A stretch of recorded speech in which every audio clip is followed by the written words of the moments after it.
The wagon wheel made a loud crack that echoed across the empty plains. Lucy felt her heart sink as the wooden wheel split right down the middle. She pulled the reins tight, bringing the old horse to a stop. Dust swirled around them in the hot, afternoon sun. "What happened?" asked her younger brother Tommy, poking his head out from under the canvas cover. At 12 years old, he still had hope in his eyes, even after everything they'd been through. "The wheel broke," Lucy said, trying to keep her voice calm. She climbed down from the driver's seat and walked around to look at the damage. The wheel was completely split. There was no way they could keep going without fixing it. They had been traveling for 3 long weeks now. 3 weeks since they packed everything they owned into this old wagon and left Missouri behind. 3 weeks since their stepfather threatened to sell Tommy to pay off his gambling debts. Lucy touched the small bag of coins hidden in her dress. It was all the money her mother had left them, and it wasn't much. In the distance she could see smoke rising from chimneys. A small town sat in a valley about 2 miles away. Lucy had never been this far west before, but she knew they had no choice but to head there and hope someone could fix their wagon. "Can we make it to that town?" Tommy asked, shading his eyes with his hand. "We'll have to try," Lucy replied. She unhitched their old horse, Belle, and helped Tommy gather their most important belongings. The rest would have to stay with the wagon until they could come back for it. The walk to town took them over an hour. Belle carried their water and food while Lucy and Tommy walked beside her. The sun was getting lower in the sky, painting everything golden orange. Lucy's feet hurt in her worn boots, and she could see that Tommy was getting tired too. The town was called Cedar Ridge, according to a wooden sign at the edge of the main street. It wasn't very big, just one main road with a few smaller streets branching off. There was a general store, a saloon, a church, and what looked like a boarding house. Most importantly, Lucy could see a blacksmith shop with smoke coming from the chimney. They led Belle to the blacksmith shop, where a large man with a gray beard was still working even though the day was ending. He looked up when they approached. "Can I help you folks?" he asked, wiping his hands on a leather apron.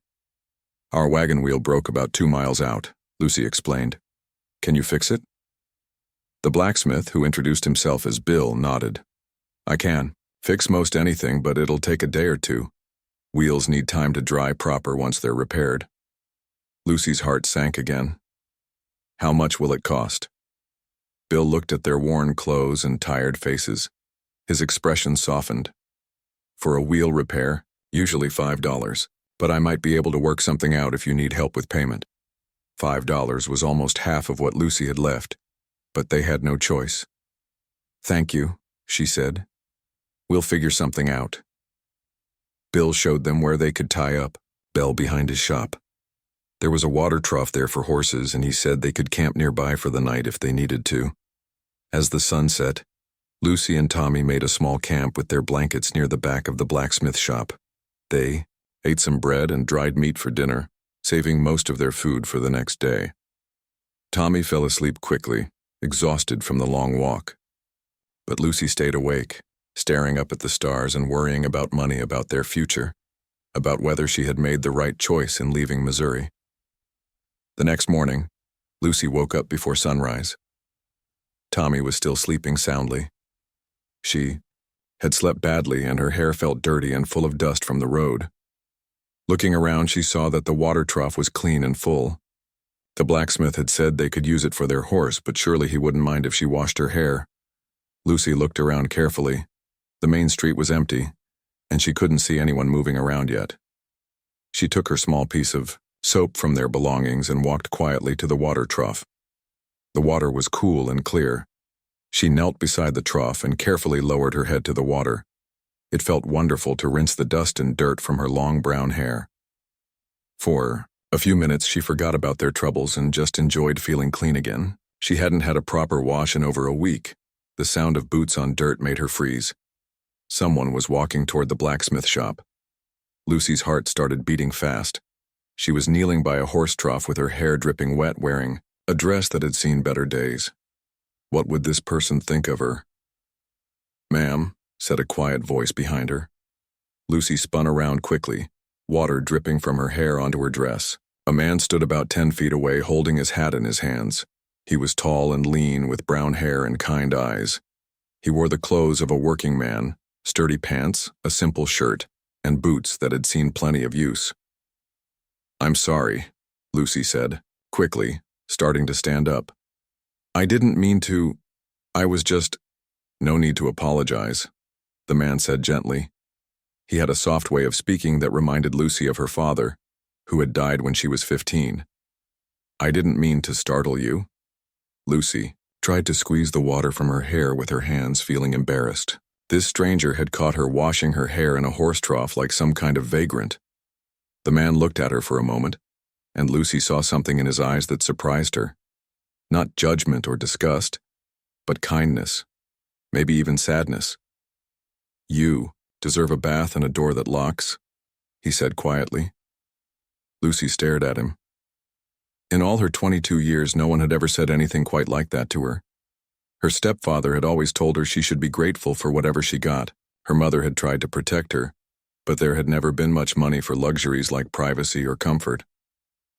"I'm sorry," Lucy said, not sure she had heard him correctly. "I said you deserve a bath and a door that locks," the man repeated. "Nobody should have to wash their hair in a horse trough if they don't want to." Lucy felt tears spring to her eyes, though she tried to blink them away. We don't have much money right now." The man nodded toward Tommy, who was still sleeping, near their small pile of belongings. "You and your brother traveling alone?" "Yes," Lucy said simply. She had learned not to share too much information with strangers. "I'm Jake," the man said. "Jake Morrison. I work with horses mostly, break them for the local ranchers." "I'm Lucy," she replied. "That's my brother Tommy." Jake put his hat back on his head and looked thoughtful. "You folks plan to stay in Cedar Ridge for a while, just until our wagon gets fixed," Lucy said. "Bill says it'll take a day or two." Jake nodded slowly. "There's a boarding house in town run by a good woman named Mrs. Catherine. She rents rooms to respectable folks, and she's always looking for help with the housework. Might be she could use an extra pair of hands in exchange for a room." Lucy's heart jumped. A real room with walls and a door. It seemed too good to be true. "Do you think she would really consider that?" "I think she might," Jake said. "Especially if I put in a good word for you." "Why would you do that?" Lucy asked. "You don't even know us." Jake was quiet for a moment, looking out toward the rising sun. "Everyone deserves a helping hand sometimes," he said finally. "And like I said, you deserve better than washing your hair in a horse trough."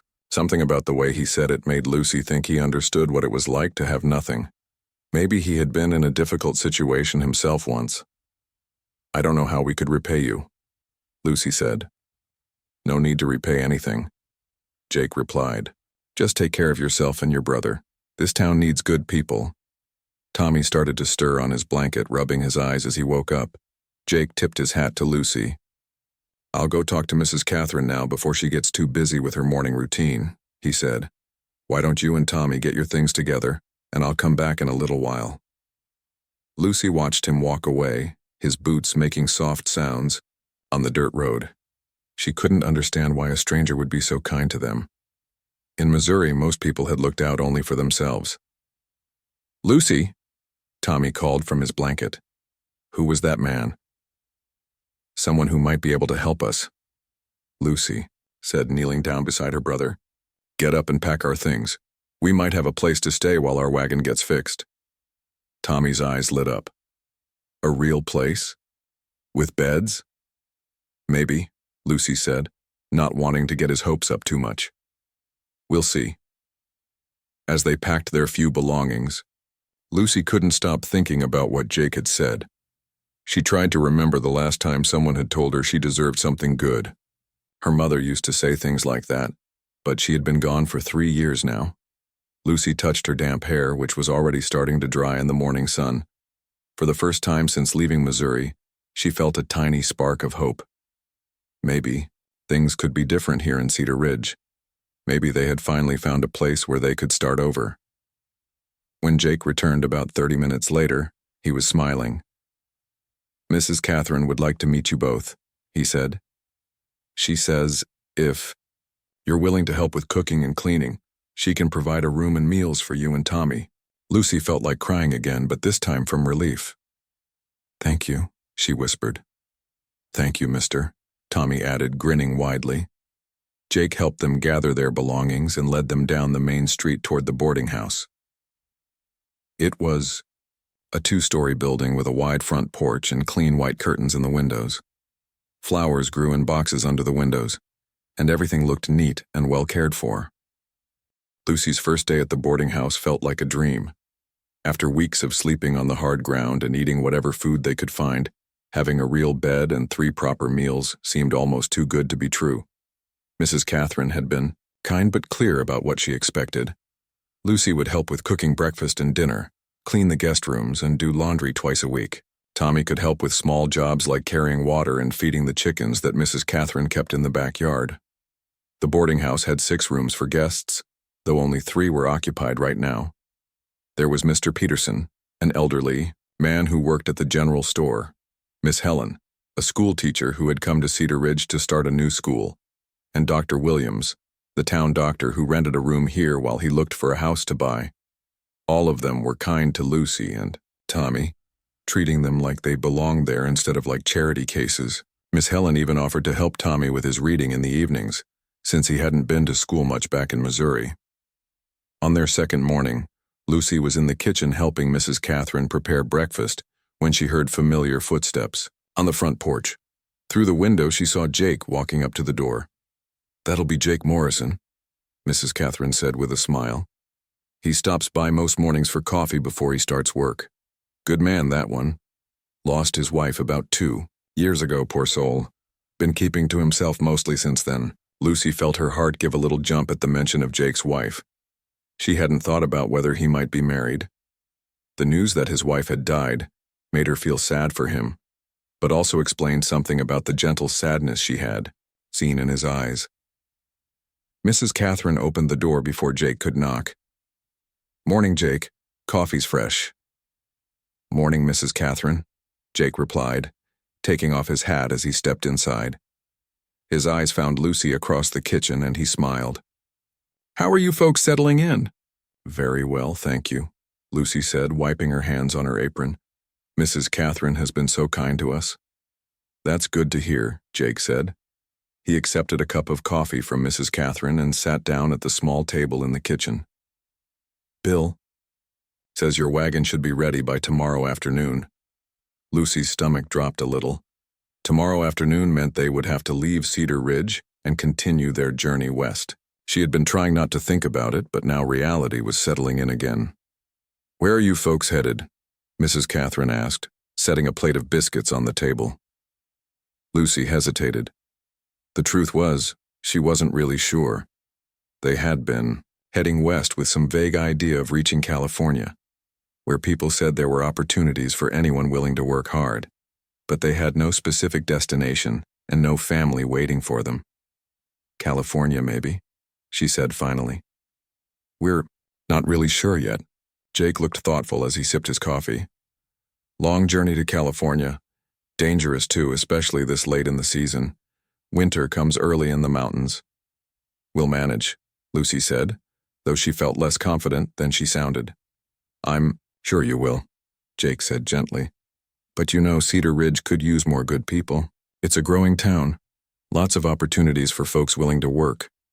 Mrs. Catherine nodded enthusiastically. "He's right about that. We need more families here. The town's been trying to attract settlers for years."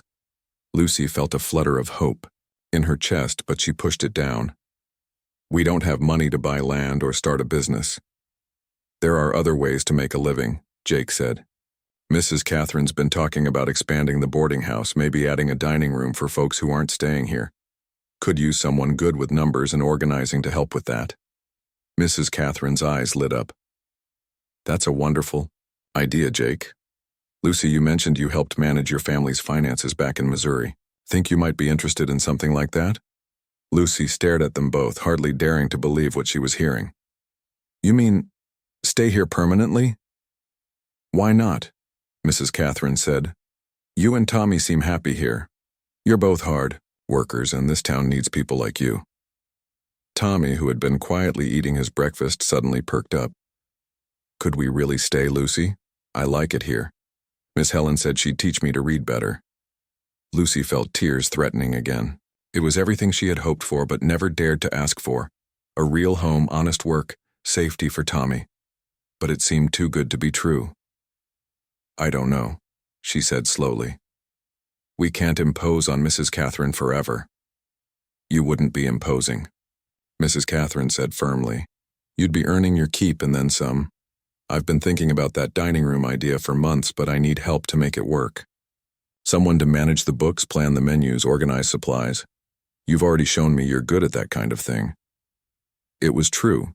In their few days at the boarding house, Lucy had quietly reorganized Mrs. Catherine's pantry and suggested several ways to save money on supplies. She had always been good with numbers and planning, skills her mother had taught her. Jake was watching her carefully. What's holding you back? He asked gently. Lucy looked down at her hands. How could she explain that she was afraid to hope? That every time things had started to look better in her life, something had gone wrong? That she was terrified of getting comfortable only to have it all taken away? I guess I'm just not used to people being so kind to strangers, she said finally. Jake nodded as if he understood. I know what you mean. When my wife died, I thought I'd never trust anyone again. Thought I'd just keep to myself and not get too close to anybody. What changed your mind? Lucy asked. Jake was quiet for a moment, staring into his coffee cup. I realized that cutting yourself off from other people doesn't protect you from getting hurt. It just guarantees you'll be lonely. Mrs. Catherine reached over and patted Lucy's hand. You don't have to decide right now, dear. But think about it. You and Tommy deserve a real home, not just another stop on the road to somewhere else. After Jake left to start his workday, Lucy spent the morning cleaning guest rooms and thinking about what Mrs. Catherine and Jake had said. By afternoon, she had made up her mind to at least talk to Tommy about the possibility of staying. She found her brother in the backyard, helping Mrs. Catherine hang laundry on the line. He was laughing at something she had said, and Lucy realized she hadn't seen him this happy since before their mother died. Tommy, she called, can I talk to you for a minute? They sat together on the back steps while Mrs. Catherine continued. With the laundry, what do you think about staying here in Cedar Ridge? Lucy asked. Tommy's face lit up immediately. Could we really? I mean, for good? Maybe. Mrs. Catherine offered me a job helping her expand the boarding house. It would mean we could stay permanently, have a real home. I'd like that, Tommy said, seriously. I like Mrs. Catherine, and Miss Helen is real nice too. And Mr. Jake seems like a good person. Lucy smiled at the way Tommy called Jake Mr. Jake, like he was already part of their family. Are you sure? Lucy asked. It would mean giving up on California, on seeing what else is out there. Tommy thought about this carefully. Lucy, we left Missouri because we had to, not because we wanted to see other places. We were looking for somewhere safe, somewhere we could be happy. Maybe we already found it. Out of the mouths of children, Lucy thought. Tommy was right. They hadn't been running toward something. They had been running away from something. Now they had found a place where they felt safe and welcome. Why keep running? That evening, after dinner was finished and the dishes were washed, Lucy found Mrs. Catherine sitting on the front porch, enjoying the cool evening air. Mrs. Catherine, Lucy said, sitting down in the chair beside her. I'd like to accept your offer. About the job, I mean. Tommy and I would like to stay in Cedar Ridge. Mrs. Catherine's face broke into a wide smile. Oh, Lucy, that's wonderful. News, I'm so pleased. I promise we'll work hard, Lucy said. We won't let you down. I know you won't, dear. You've already proven that. They sat in comfortable silence for a while, watching the sun set over the mountains in the distance. Lucy felt a peace she hadn't experienced in years. For the first time since her mother died, she felt like she was exactly where she was supposed to be. The next morning, Jake stopped by for his usual coffee. When Mrs. Catherine told him about Lucy's decision to stay, his face lit up with genuine pleasure. That's the best news I've heard in a long time, he said to Lucy. Cedar Ridge is lucky to have you both. Thank you, Lucy said, for everything. If you hadn't helped us that first morning, you would have figured something out, Jake said. You're stronger than you think. Lucy felt herself blushing a little at the compliment. Will we see you around town? I expect so, Jake said with a smile. Cedar Ridge isn't very big. We'll probably run into each other quite often. After Jake left, Lucy went to find Bill the blacksmith to tell him they wouldn't need the wagon after all. Bill was understanding and offered to buy it from them for a fair price, since they wouldn't need it anymore. With the money from selling the wagon, plus what they had saved from their mother's inheritance, Lucy felt financially secure for the first time in months. It wasn't a fortune, but it was enough to buy some new clothes for herself and Tommy and to contribute to their room and board while she learned the boarding house business. That afternoon, Lucy and Tommy walked to the general store to buy a few necessities. 3 weeks passed quickly in Cedar Ridge. Lucy threw herself into learning everything she could about running the boarding house.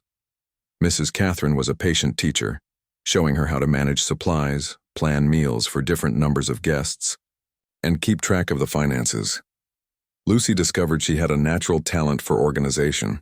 She created a system for tracking which rooms needed cleaning, when linens needed to be washed, and how much food to order each week. Mrs. Catherine was amazed at how much more smoothly everything ran with Lucy's help. I don't know how I managed. Without you, Mrs. Catherine said one morning as they reviewed the weekly accounts together. You've saved me both time and money. Tommy was flourishing too. Miss Helen had indeed started helping him with his reading, and he was making remarkable progress. Dr. Williams had also taken an interest in the boy, teaching him about different plants and animals around town. Tommy seemed to soak up knowledge, like a sponge. Jake had become a regular part of their daily routine. He stopped by every morning for coffee, and often stayed for a few minutes to chat with Lucy and Mrs. Catherine. Lucy found herself looking forward to these visits more than she cared to admit. She learned more about Jake during these morning conversations.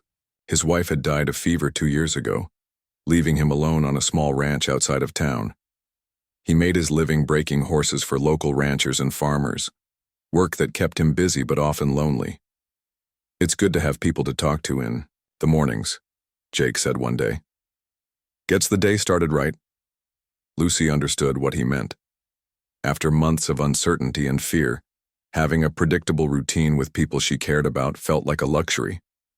One morning, Jake seemed more troubled than usual.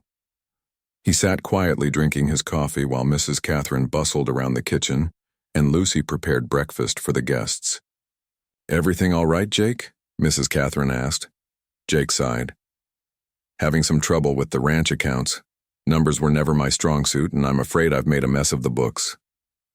Lucy looked up from the eggs she was scrambling. What kind of trouble? Can't figure out if I'm making money or losing it, Jake admitted. I know how much I charge for breaking horses, and I know how much I spend on feed and supplies, but keeping track of it all. He shook his head. My wife used to handle all that. Without thinking, Lucy said, I could take a look at them if you want.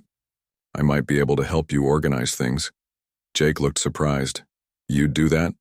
Of course, you helped us when we needed it. I'd be glad to return the favor. Mrs. Catherine smiled approvingly. Lucy has a wonderful head for numbers, Jake. She's organized my books better than they've ever been. Jake considered this for a moment. I'd be grateful for the help. When would you have time? Sunday afternoons are usually quiet here, Lucy said. I could ride out to your place then if you don't mind. I'd appreciate that more than you know, Jake said. That Sunday, Jake arrived at the boarding house with a gentle mare named Daisy for Lucy to ride. Tommy begged to come along and Jake agreed, saying he could use an extra pair of hands around the ranch anyway. The ride to Jake's ranch took about 30 minutes. Lucy hadn't been on a horse in years, but it felt good to be out in the open air, away from the town. The countryside around Cedar Ridge was beautiful, with rolling hills covered in grass and wildflowers. Jake's ranch was smaller than Lucy had expected, but well maintained. The house was a simple wooden structure with a wide front porch. There was a barn, a corral for horses, and several fenced pastures. Everything looked neat and orderly. It's not much, Jake said as they approached the house. But it's home. It's lovely, Lucy said, and she meant it. There was something peaceful about the place, something that spoke of honest work and simple living. Inside, the house was sparse but clean. Jake led them to a small room he used as an office where papers were scattered across a desk in no particular order. "This is the mess I was telling you about," Jake said, looking embarrassed. Lucy sat down at the desk and began sorting through the papers. There were receipts for feed and supplies, records of payments from customers, and notes scrawled on scraps of paper. It was disorganized, but not as bad as Jake had made it sound. "The information is all here," Lucy said after a few minutes. "It just needs to be put in order." She spent the next 2 hours creating a simple bookkeeping system for Jake. She made columns for income and expenses, organized receipts by date, and calculated his profits for the past 6 months. "You're actually doing quite well," she told him when she finished. "Better than you thought. You just weren't keeping track properly." Jake stared at the neat columns of numbers Lucy had created. "I can't believe you made sense of all that chaos." "It wasn't chaos," Lucy said. "Just disorganized. There's a difference." While they worked on the books, Tommy had been exploring the ranch with Jake's permission. He came back full of excitement about the horses and chickens he had seen. "Mr. Jake, did you know you have a cat living in your barn?" Tommy asked. "She has 3 little kittens." Jake smiled. "That would be Patches. She showed up last winter and decided to stay. The kittens were born about 6 weeks ago." "Can we see them?" Tommy asked hopefully. Jake led them to the barn where a gray and white cat had made a cozy nest in an empty stall. 3 tiny kittens were curled up sleeping beside their mother. "They're beautiful," Lucy said softly. "Would you like one?" Jake asked. "When they're old enough to leave their mother, cats are good for keeping mice away from grain stores." Tommy looked at Lucy with pleading eyes. "Could we, Lucy? Please?" Lucy thought about it. A cat would be nice to have around the boarding house, and Mrs. Catherine had mentioned problems with mice in the pantry. "I'll ask Mrs. Catherine," Lucy promised. "If she says yes, then yes." As the afternoon wore on, Lucy found herself reluctant to leave.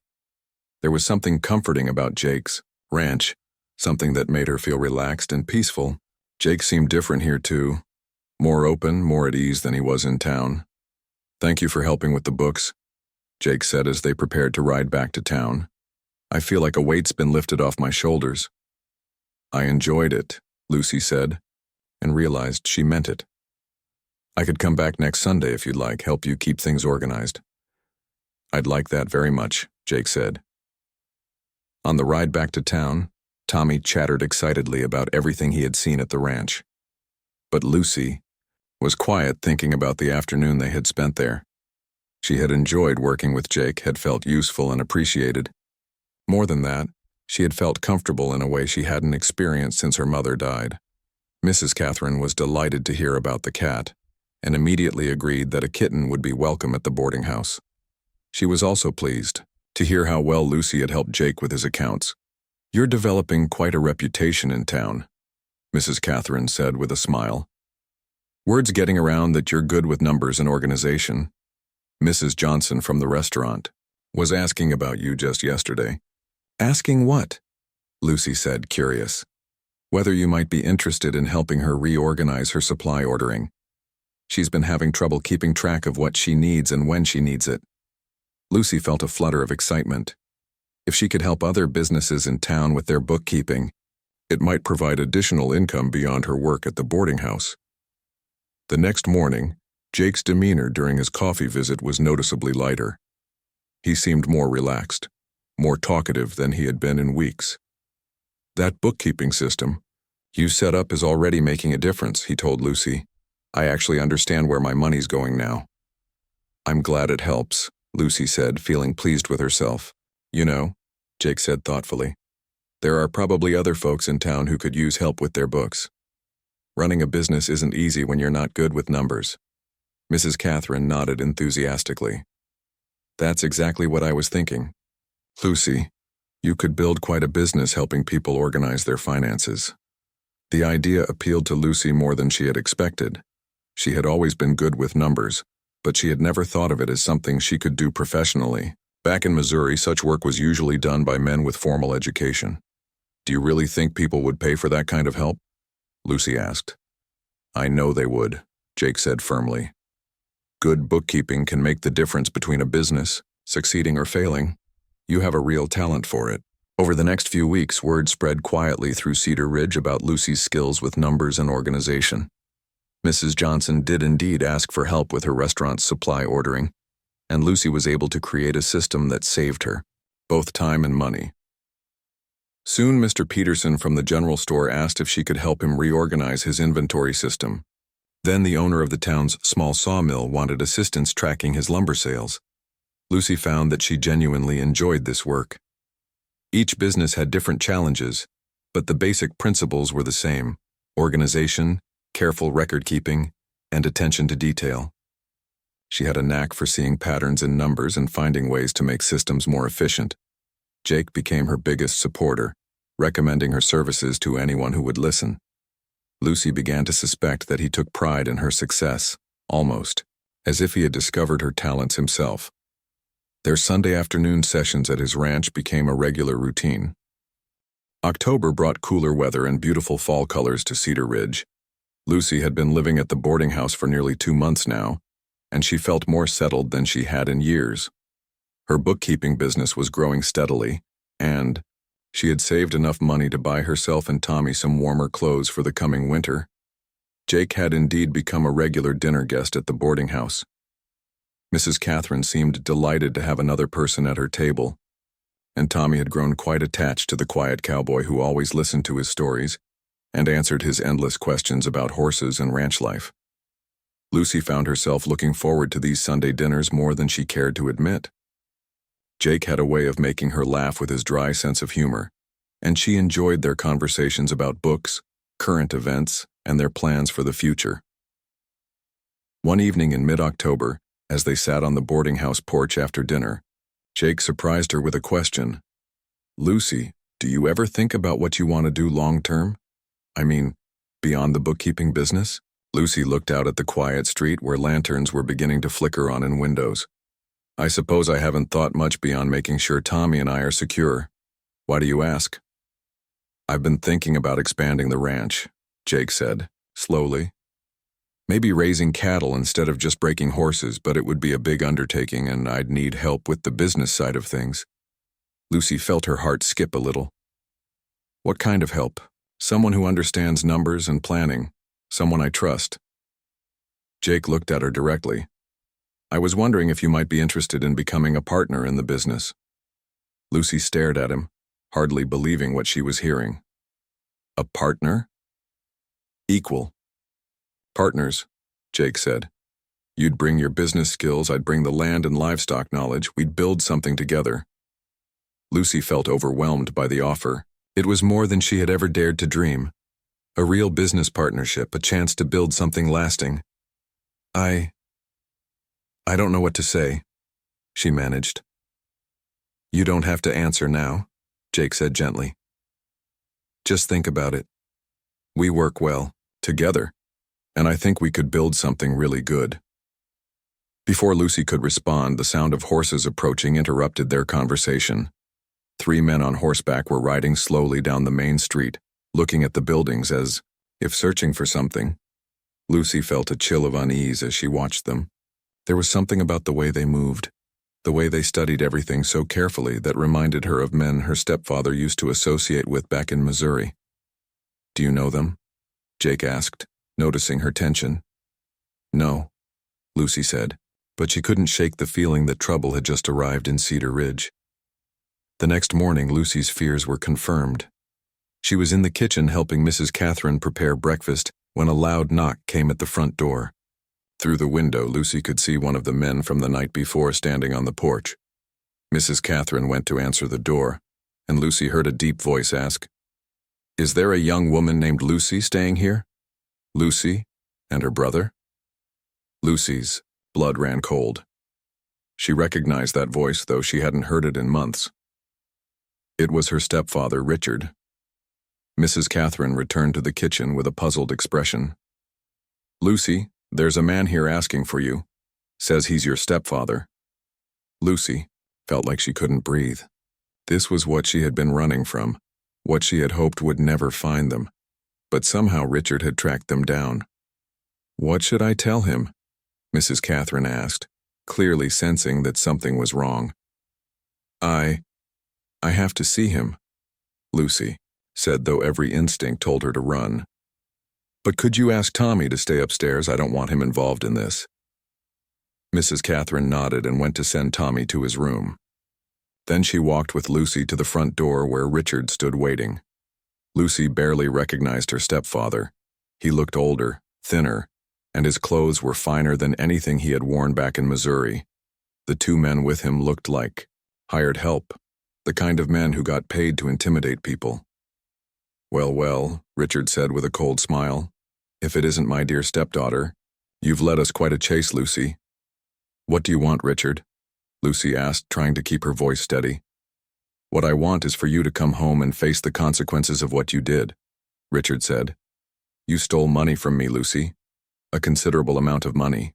Lucy felt Mrs. Catherine stiffen beside her. "I didn't steal anything," Lucy said firmly. "I took what my mother left me. That money was mine." "Your mother's debts became my debts when I married her," Richard said smoothly. "Which means her assets became mine too, including that money you took." Lucy knew this was a lie. Her mother had specifically told her that the money was for her and Tommy, hidden away where Richard couldn't find it. But she also knew that Richard was clever with words and had probably brought some kind of forged documents to support his claim. "I have witnesses back in Missouri who will testify that you stole from me," Richard continued. "The sheriff there has already issued a warrant for your arrest." Lucy felt the world spinning around her. Everything she had built here in Cedar Ridge, her job, her home, her growing relationship with Jake, all of it was about to crumble. "Even if that were true," Mrs. Catherine said suddenly, "this is Colorado territory, not Missouri. You have no authority here." Richard smiled unpleasantly. "Actually, I've already spoken with your local sheriff. Showed him the warrant and the evidence. He's agreed to hold Lucy until arrangements can be made to transport her back to Missouri." Lucy felt sick. She had been so happy, so secure, and now it was all falling apart. She should have known it was too good to last. "There must be some mistake," Mrs. Catherine said firmly. "Lucy is an honest, hard-working young woman. She would never steal from anyone." "That's very touching," Richard said, "but the law is the law. Lucy, you have 1 hour to gather your things before the sheriff comes to collect you." As Richard and his men walked away, Lucy sank into a chair on the porch, feeling defeated. Mrs. Catherine sat beside her and took her hand. "Tell me the truth, dear," Mrs. Catherine said gently.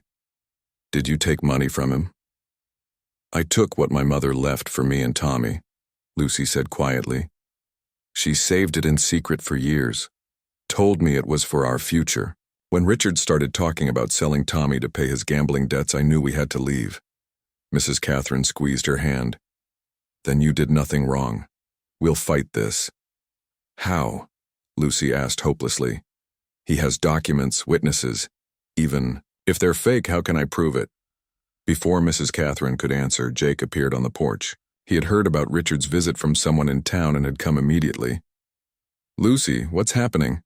Jake asked, his face full of concern. Mrs. Catherine quickly explained the situation, while Lucy sat in numb silence. When she finished, Jake's expression had turned hard and angry. "This is ridiculous," Jake said. "Lucy, you're not going anywhere with that man." "I don't have a choice," Lucy said quietly. "He has a warrant. The sheriff believed him." "The sheriff is new and easily intimidated," Jake said. "But there are other people in this town who know you, who can vouch for your character." Lucy looked up at him with tears in her eyes. "It won't matter. Richard is clever, and he has money. Now he can make his lies sound like truth." Jake knelt down in front of her chair. "Listen to me. You're not the same frightened girl who was washing her hair in a horse trough 2 months ago. You've built a life here, made friends, proven your worth. We're not going to let some lying cheat destroy that." "But what can we do?" Lucy asked. Jake stood up with a determined expression. We're going to fight back, and we're going to win. For the next hour, Jake moved through Cedar Ridge like a man on a mission. He spoke with Dr. Williams, Mr. Peterson, Mrs. Johnson, and several other business owners who had worked with Lucy. He also had a long conversation with Miss Helen, who had connections throughout the territory from her previous teaching positions. When he returned to the boarding house, he brought several townspeople with him, including Dr. Williams and Mr. Peterson. We've been doing some investigating of our own, Dr. Williams announced, and we've discovered some interesting things about your stepfather. What kind of things? Lucy asked. Well, for starters, he's not using his real name, Miss Helen said. His real name is Richard Crane, and he's wanted for fraud in 3 different states. Lucy stared at her. How did you find that out? I have friends who work for the territorial government, Miss Helen explained. When Jake described this man to me, something seemed familiar, so I sent some telegrams and got replies this afternoon. Winter in Cedar Ridge was milder than Lucy had expected, but it still brought long evenings and quiet days that gave her time to think about the future. With Richard safely in jail awaiting trial in Missouri, Lucy felt truly free for the first time in years. The partnership with Jake had begun immediately. Lucy spent her weekday mornings at the boarding house helping Mrs. Catherine, her afternoons working with various business clients in town, and her evenings planning the expansion of Jake's ranch with him. They had decided to start small, purchasing a dozen head of cattle to see how well they could manage a herd. Lucy's careful planning and Jake's knowledge of livestock made them a good team. She handled the financial planning while he managed the day-to-day care of the animals. Tommy had thrived during the winter months. Miss Helen had been so impressed with his progress that she recommended him for advanced studies. Dr. Williams had also taken him under his wing, teaching him about medicine and science. The shy, frightened boy who had arrived in Cedar Ridge had grown into a confident young man. Lucy, Tommy said one evening in February as they sat by the fire in the boarding house parlor, do you think we'll stay in Cedar Ridge forever? Lucy looked up from the ranch accounts she was reviewing. Would you like to? I think so, Tommy said thoughtfully. I like it here. I like the people, and I like having a real home. Then I think we'll stay, Lucy said with a smile. This feels like home to me, too. What Lucy didn't say was that her feelings about staying in Cedar Ridge had become complicated by her growing feelings for Jake. Over the winter months, their partnership had deepened into something more than business. She found herself looking forward to their planning sessions not just for the work, but for Jake's company. Jake seemed to feel the same way. Their conversations had grown more personal, and Lucy had noticed the way he looked at her sometimes, with a warmth that went beyond friendship or business partnership. One snowy evening in March, as they sat in Jake's parlor reviewing their plans for spring, the conversation turned personal. Lucy, Jake said suddenly, do you ever think about getting married again? Lucy looked up in surprise. Again? I've never been married. Jake looked confused. I thought, back in Missouri? No, Lucy said, feeling herself blush. There was never anyone. My stepfather made sure of that. He didn't want me to have any independence. Jake was quiet for a moment. I'm sorry. I shouldn't have assumed. It's all right, Lucy said. What made you think of marriage? Jake stared into the fire for a long moment before answering. I've been thinking about the future, about what I want my life to look like 5 years from now, 10 years from now. And what do you see? Lucy asked softly. Jake turned to look at her directly. I see this ranch successful and growing. I see cattle grazing in those fields out there. I see a bigger house, maybe with children playing in the yard. Lucy felt her heart start beating faster. That sounds like a wonderful future.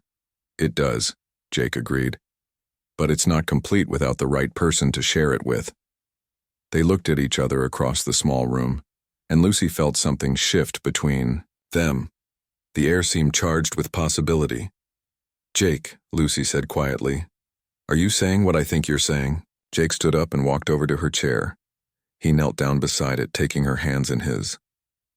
Lucy, I know we haven't known each other very long, and I know you've been through a lot, that you might not be ready for this kind of conversation, but I have to tell you how I feel."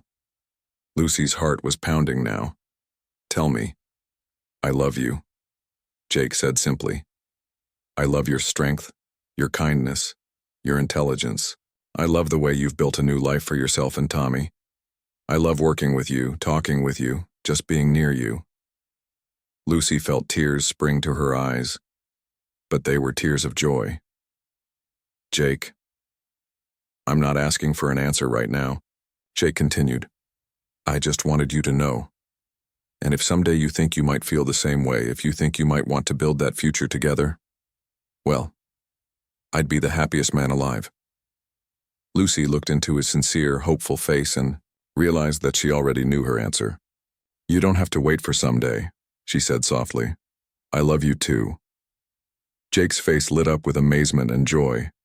"You do?" "I do," Lucy said, laughing through her tears. "I think I've been falling in love with you since that first morning at the water trough when you told me I deserved better."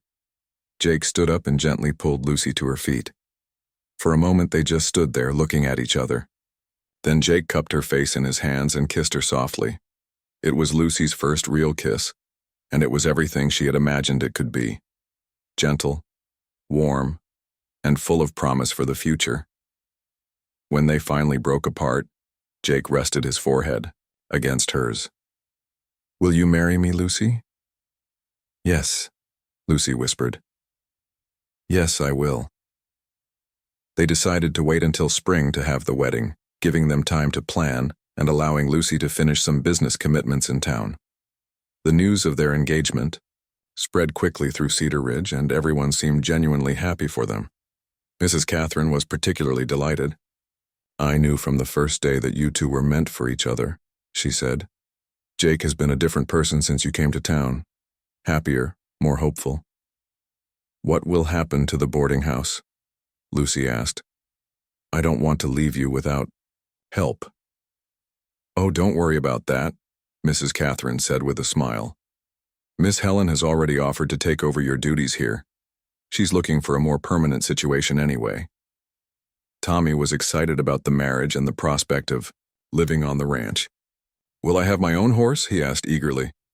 "I think that can be arranged," Jake said with a grin. As spring arrived, the whole town seemed to be getting ready for the wedding. Mrs. Johnson offered to cater the reception. Mr. Peterson donated decorations from his store, and Dr. Williams volunteered to give Lucy away since she had no family to do it. "You've become like a daughter to me," Dr. Williams told her. "It would be an honor." The wedding was held on a beautiful May morning in the town's small church.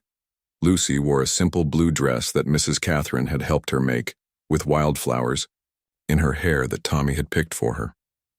As she walked down the aisle on Dr. Williams' arm, Lucy saw Jake waiting for her at the altar.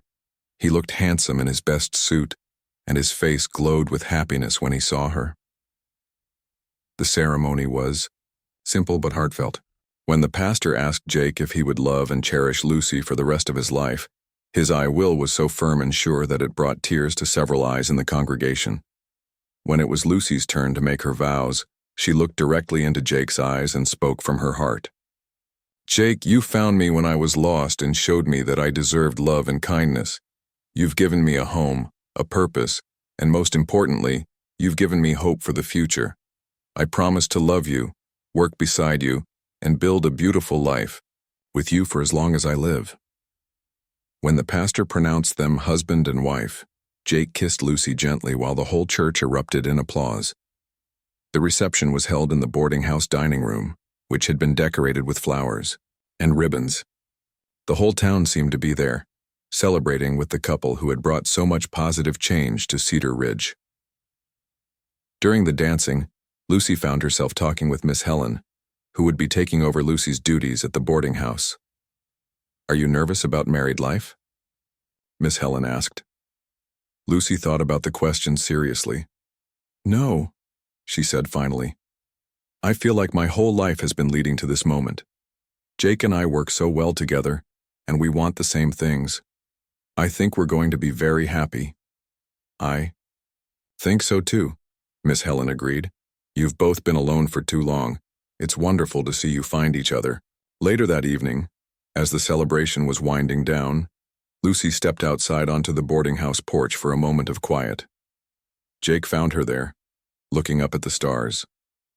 "Having second thoughts?" he asked playfully. "Not a single one," Lucy said, taking his hand. "I was just thinking about how different my life is now compared to 8 months ago." "Better or worse?" Jake asked. "Immeasurably better," Lucy said. 8 months ago, I was washing my hair in a horse trough and running from my past. Tonight, I'm married to the man I love, with a business partnership that's growing, and a town full of people who care about us. Jake squeezed her hand. "You know, I never thanked you properly for agreeing to be my partner in the ranch business." "You don't need to thank me for that," Lucy said. "I'm getting just as much out of it as you are." "I'm not talking about the financial partnership," Jake said softly. "I'm talking about agreeing to be my partner in life." Lucy turned to face him fully. "Jake Morrison, you saved my life that morning at the water trough, not just by helping us find a place to stay, but by showing me that I was worth saving. How could I not want to spend my life with you?" They moved to Jake's ranch the next day. Lucy was amazed at how much larger and more comfortable the house seemed now that it was filled with her and Tommy's belongings alongside Jake's. Mrs. Catherine had given them several pieces of furniture as wedding gifts, and the house quickly began to feel like a real home. Tommy adapted to ranch life immediately. Jake gave him his own horse, as promised, and began teaching him about caring for cattle and managing land. Lucy could see that her brother was happier than he had ever been.